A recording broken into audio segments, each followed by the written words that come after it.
សម្រាប់បងប្អូនដែលគាត់មានក្លិនខ្លួនក្លិនភ្លៀកដែលជាមូលហេតុធ្វើឲ្យបងប្អូនលែងមានភាពជឿជាក់នៅលើខ្លួនឯងនៅថ្ងៃនេះដែរនឹងខ្ញុំនឹងរកដំណោះស្រាយមកចែកជូនដល់បងប្អូនទាំងអស់គ្នាបងប្អូនសាកធ្វើស្ប្រេបែបធម្មជាតិនេះយកមកបាញ់ភ្លៀកដែលមានក្លិនរបស់បងប្អូនសាកមើលវានឹងទទួលបានប្រសិទ្ធភាពខ្ពស់ណាស់បងប្អូនតើបងប្អូនចង់ដឹងថាវិធីធ្វើបែបណាបងប្អូនចូលទៅមើលវីដេអូនេះឲ្យដល់ចប់ហើយបងប្អូនកុំភ្លេច like follow page ម្នាក់មួយនិង share ចែករំលែកទៅកាន់មនុស្សជាទីស្រឡាញ់ទាំងអស់គ្នាដើម្បីទទួលបានវីដេអូថ្មីៗជារៀងរាល់ថ្ងៃសម្រាប់គ្រឿងធ្វើ spray បាញ់នេះគឺមានស្លឹកបាសចាស់ៗហើយនិង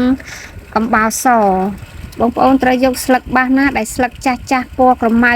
ចាស់ហើយបន្ទាប់មកបងប្អូនត្រូវយកចំនួនមួយក្តាប់ធំហើយបងប្អូនត្រូវយកមកលាងទឹកឲ្យស្អាតទុកឲ្យស្រស់ទឹកហើយបងប្អូនអាចមកលាយកំបោរសដាក់នៅក្នុងចានទុកម្លាយសិនសម្រាប់ស្លឹកបាសមួយក្តាប់ធំបងប្អូនប្រើកំបោរសប្រហែលជាប៉ុណ្ណេះមេដៃទៅបានហើយបងប្អូនត្រូវលាយយកដាក់ទឹកប្រហែលជាមួយពែងកាហ្វេបន្ទាប់មកបងប្អូនត្រូវកូរវាឲ្យសព្វហើយបងប្អូនទុកបន្ទាប់ពីបងប្អូនលាយទឹកកំបោរហើយបងប្អូនទុកចោលមួយសន្ទុះទៅបងប្អូនត្រូវយកស្លឹកបាសដែលយើងបានបេះលាងទឹកសម្រស់ទឹកហ្នឹងយកមកបុកឲ្យវាល្អិត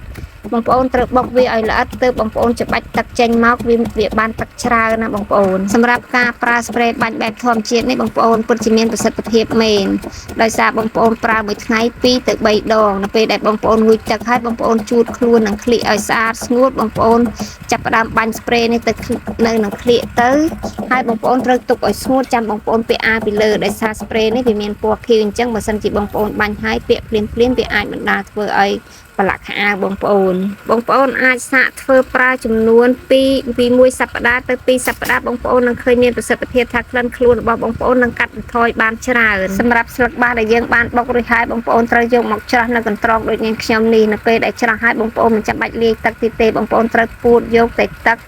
ដែលស្លឹកបាសដែលចេញពីក្នុងស្លឹកបាសហ្នឹងបានហើយចំណែកទឹកកំបោរដែលយើងបានលាយកូរជាមួយនឹងទឹកមាញ់ហ្នឹងគឺបងប្អូនត្រូវយកមកចាក់លាយជាមួយនឹងទឹកស្លឹកបាសដែលយើងបានត្រងហើយសម្រាប់ទឹកកំបោរនេះបងប្អូនត្រូវយកតែផ្នែកទឹកនៅខាងលើសថ្លាហ្នឹងយកមកចាក់លាយជាមួយនឹងទឹកស្លឹកបាសដែលយើងបានពូតហ្នឹងហើយបងប្អូនកូរចូលគ្នាបងប្អូនអាចយកមកចាក់នៅក្នុងដប spray បាញ់ហើយជាការស្រេចសម្រាប់ការធ្វើទឹក spray បាញ់នេះបងប្អូនមិនចាំបាច់ធ្វើច្រើនពេកទេដោយសារទុកវាអត់សូវបានយូរទេបងប្អូនធ្វើចំនួនតែមួយក្តាប់ដៃដូចនាងខ្ញុំប្រាប់នេះបងប្អូនអាចប្រើបានមួយអាទិត្យឬក៏10ថ្ងៃទៅបងប្អូនអាចធ្វើថ្មីបានសម្រាប់បងប្អូនដែលគាត់មានក្លិនខ្លួនក្លិនភ្លៀកនៅគេដែលគាត់ចេញទៅក្រៅបែកញើសបន្តិចបន្តួចមានក្លិនធ្វើឲ្យមានអារម្មណ៍ថាមានភាពជឿជាក់លើខ្លួនឯងហើយមានអារម្មណ៍ថាខ្មាស់គេខ្លាំងអញ្ចឹងបងប្អូនអាចសាកមកធ្វើវិធីនេះប្រើទាំងអស់គ្នាធានាថាបងប្អូននឹងមានភាពជឿជាក់លើខ្លួនឯងវិញហើយវីដេអូនៅថ្ងៃនេះគឺមានតែប៉ុណ្្នឹងទេបងប្អូនអរគុណច្រើនជួបគ្នាវីដេអូក្រោយ